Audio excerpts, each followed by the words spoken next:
Salut à toutes et à tous, chers amis téléspectateurs de la télévision BF1. Vous êtes à votre rendez-vous Pépites d'entreprise. Je suis actuellement dans la cour de la télévision BF1 et je vais retrouver les candidats tout à l'heure en salle. Aujourd'hui, ils auront plusieurs intervenants. Des intervenants qui viendront donc leur parler de stratégie de mobilisation de fonds. Et juste après, on aura la proclamation des résultats du Prime passé. Ils sont 16, il n'en restera que 12 pour poursuivre l'aventure.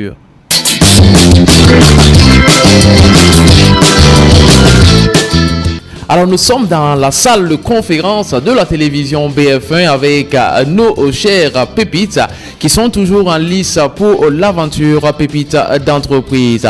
Vous avez sans doute suivi la dernière fois leur passage devant les jurés.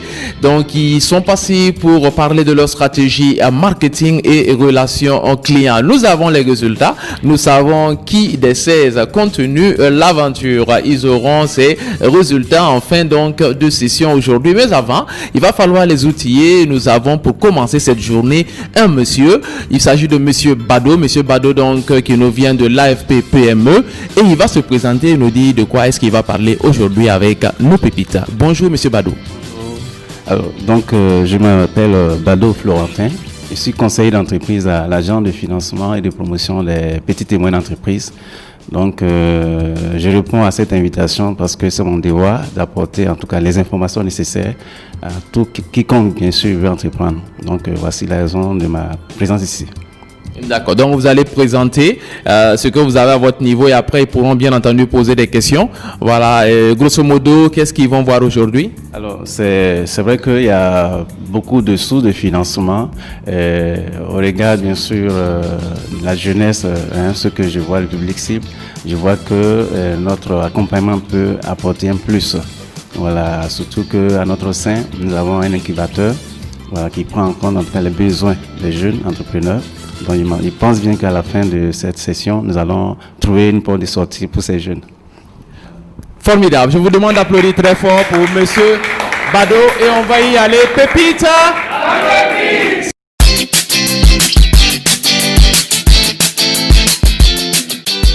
Bonjour monsieur Bado. En fait, moi, ma question c'était de savoir quelles sont les conditions pour se faire incuber en fait. Est-ce que vous octroyez des bourses d'incubation? Parce qu'il y a des projets où pour faire sortir le prototype par exemple, ça nécessite vraiment les moyens. Par exemple, si je prends mon cas, la transformation des pneus usagés en pavé en fait. Ne serait-ce qu'avoir la machine pour faire fondre le pneu qui doit se fondre à 700 degrés par exemple, vous voyez, ça nécessite beaucoup de moyens. Est-ce que vous octroyez des bourses pour permettre à l'entreprise d'avoir un prototype? Je l'ai dit tantôt, une start-up d'environ maximum 3 années. Voilà, ça c'est la première condition. Vous êtes jeune, vous avez commencé à un certain niveau. Bon, minimum, excusez-moi, maximum, voilà, 3 ans. Voilà, maximum. C'est-à-dire que même si vous avez une année, on peut voir si le projet est bon. Mais maximum, c'est-à-dire que si vous dépassez 3 ans d'existence, on s'est dit que vous avez déjà atteint un niveau, bon, vous n'avez plus besoin d'être incubé. Votre cas, comme je l'ai dit, nous sommes d'abord concentrés sur l'aspect agroalimentaire. Maintenant, je pense qu'il y a des incubateurs privés qui existent aussi. Maintenant, est-ce qu'ils répondent bien sûr à votre besoin? Il y a la fabrique, avec qui on est partenaire sur certains projets. Vous connaissez la fabrique, je ne sais pas. Oui. Voilà, la fabrique, il y a d'autres trucs. Mais on peut regarder ensemble.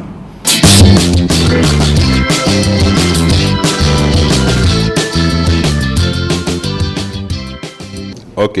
En tout cas, ce matin, il n'y a pas grand-chose à dire. Vous avez un très bon module parce que c'est l'une des parties les plus importantes, à savoir la mobilisation des ressources financières. Tout le problème aujourd'hui qu'on a dans le cas de l'entrepreneuriat, c'est comment est-ce que les entrepreneurs mobilisent des ressources. Parce que vous allez entendre des personnes dire non, on nous dit d'entreprendre, mais il n'y a rien. Mais attendez, les autres qui ont entrepris là, c'est pas qu'on leur a donné de l'argent. Les NASA que vous voyez aujourd'hui, les Apollinaires que vous voyez aujourd'hui, c'est pas qu'on est venu là déposer de l'argent quelque part et ils ont pris pour le faire. Non. C'est à chacun de développer l'intelligence nécessaire pour trouver ces ressources. Et les ressources, on peut avoir les institutions classiques, les guichets classiques auxquels on peut taper, tout comme on peut avoir des guichets informels. Moi, je peux approcher. Aujourd'hui, il y a pas mal de personnes qui ont de l'argent, qui ne savent pas quoi en faire. OK? Maintenant, il faut pouvoir leur proposer des projets intéressant, alléchant. Si moi je propose à une personne, voici le projet que j'ai la certitude que cette année ça peut rapporter tant, l'année prochaine tant.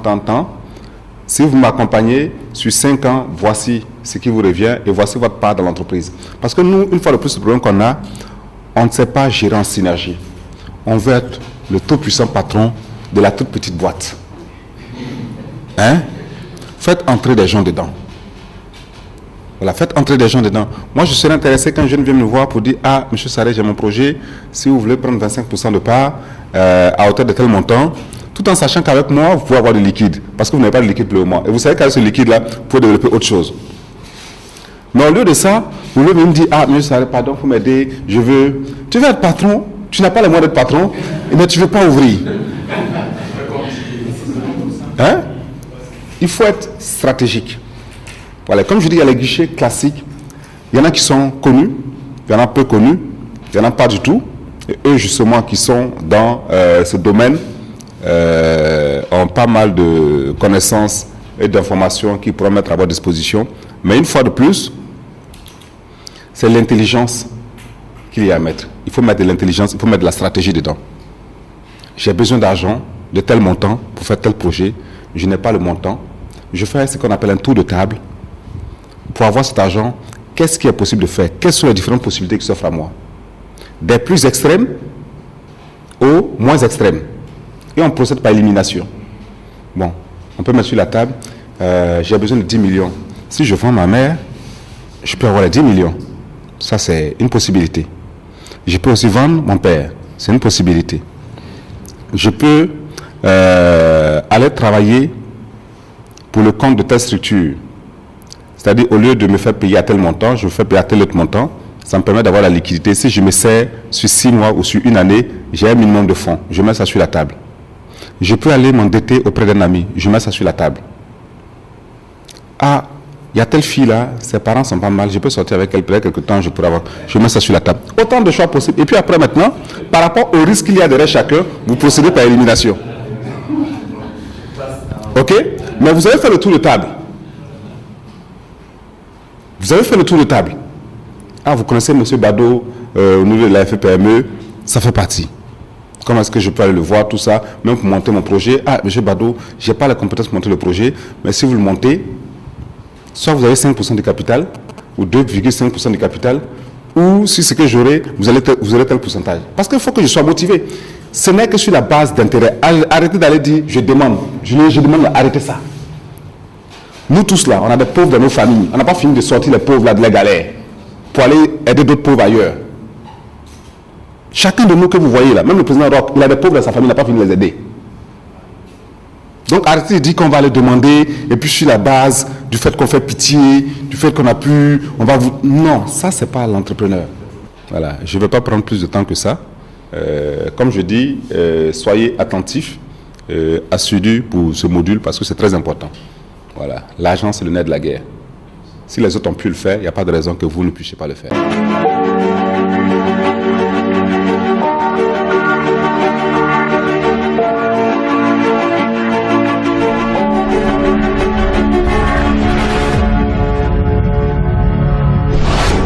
Avec la 4G+ Advanced Donatel, tout devient possible. Croyez en vos rêves et ils se réaliseront sûrement. Le plus important n'est pas de courir, mais d'offrir le meilleur de la 4G+ au Burkina Faso. Avec la 4G+ Advanced Donatel, assurez votre victoire en fin de course. Waouh! Donatel, leader des télécommunications au Burkina Faso. Au début, c'était vraiment difficile. On se sentait seul, incompris, parfois désespéré. Mais ça, c'était avant. Depuis que je l'ai rencontrée, elle, tout a changé. Avec elle, mes ambitions se concrétisent. Le rêve est permis. Depuis entre nous, c'est une véritable relation de confiance. Et vous, quelle est votre banque? Avec nous, poussez les limites de vos ambitions. Coris Bank International, la banque autrement.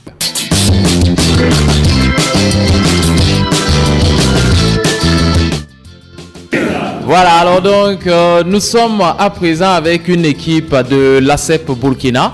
ACEP Burkina qui est une structure de microfinance. Bon, ils vont se présenter davantage. Donc il y a M. Bassindia et Madame Kambou, voilà, qui sont venus nous rendre visite et qui vont nous parler de ce qu'ils ont comme offre à leur niveau. Voilà, dans le cadre de vos stratégies de mobilisation de fonds pour vos projets d'entreprise. Merci d'applaudir très fort pour l'équipe. Bon, pour parler d'ACEP Burkina, ACEP, comme vous l'entendez, c'est Agence de crédit pour l'entreprise privée. L'Agence de crédit pour l'entreprise privée, en abrégé ACEP. ACEP est présent dans 5 pays en Afrique. Maintenant, qu'est-ce que ACEP fait? ACEP donne du crédit. Vous avez remarqué au niveau du marché de la microfinance, il y a pas mal d'institutions de microfinance qui sont sur le marché. Donc ACEP est venu avec une autre approche du crédit. Et l'approche, c'est quoi? Il faut donner du crédit direct sans passer par l'épargne préalable.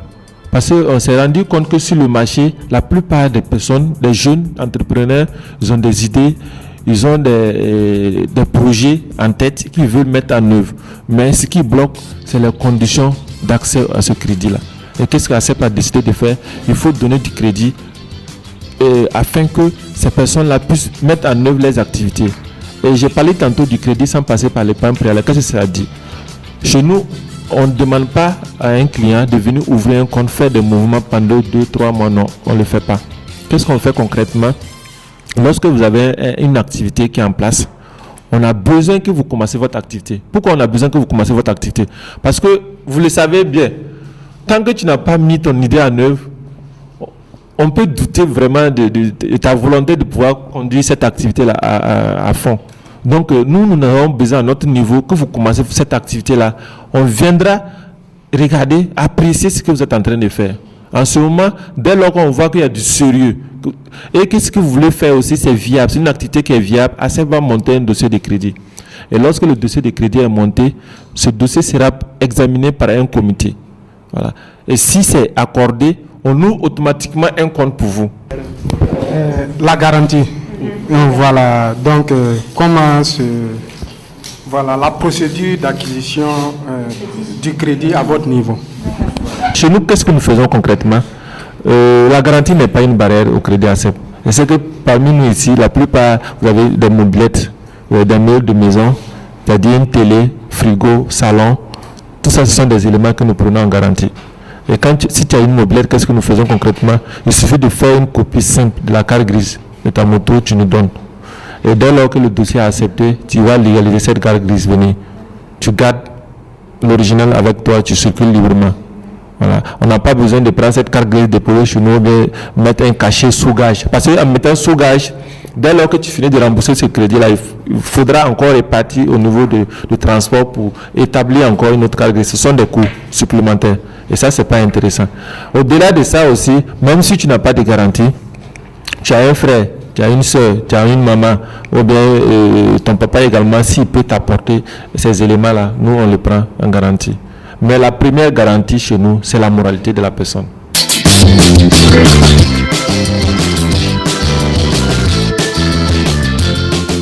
Donc voici la liste des 12 pépites qui ont été retenues par les jurés pour la poursuite de l'aventure, de la compétition. Baikro Aishata Adams, Kenrebego Eve, Savadogo Maxime, Sanfo Abdourahman, Ilboudo Jeannette, Zerbo Lucien, Ouedraogo Martial, Bouddha Jean-Marie, Traoré Youssouf, Ona Roland, Nako Fulbert, enfin Sissé Kadidjatou.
International, le plaisir de vous offrir le bonheur autrement. Coris Bank International, la banque autrement. Première banque certifiée ISO 9001, version 2015 au Burkina Faso. Onatel se tient à vos côtés en ces temps difficiles. À vous qui luttez avec courage et abnégation pour notre survie ou notre bien-être, soyez assurés que nous ne vous oublierons jamais. À toutes nos autorités engagées sur le terrain, à tous, nous tenons à vous dire merci. Barka, Aniche, Fofo, Onatel souhaite un prompt rétablissement aux malades. Onatel s'engage à rendre disponible chaque jour son réseau pour vous permettre de rester connecté à tous ceux qui comptent pour vous. Onatel invite chacun à respecter les consignes des autorités et à appliquer les gestes barrières pour stopper tout risque de transmission du virus. Pour garder le contact, vous pouvez compter sur nous. Onatel, leader des télécommunications au Burkina Faso.